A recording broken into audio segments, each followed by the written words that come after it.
And now to a developing story out of Baker County where the sheriff says two men were found dead in a home and they were brutally murdered. Those photos here, the family members shared with us.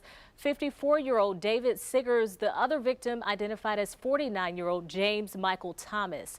We go now to On Your Side's Brianna Ray Turner, who joins us live from Baker County Sheriff's Office. Brianna, the sheriff actually described that killing as an execution. Yeah, that's right, Destiny. Deputies say after looking at the autopsy report and investigating the crime scene, they say this shooting was brutal. And now the Baker County Sheriff is asking for the community's help to figure out who did the shooting to those two men.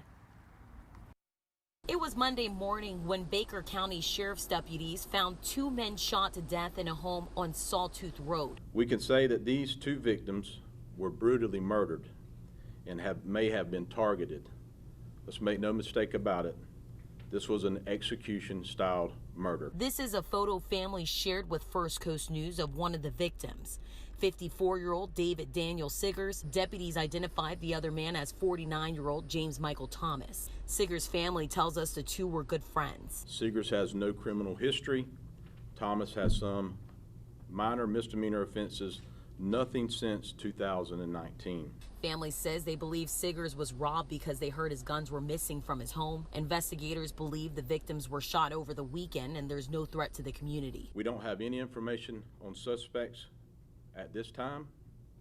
Detectives are still in the early stages of the investigation and are continuing to follow up on leads. The sheriff is asking if anyone knows any additional information about this shooting to call the sheriff's office immediately. I'm live here in Baker County. Brianna Ray Turner, First Coast News, on your side.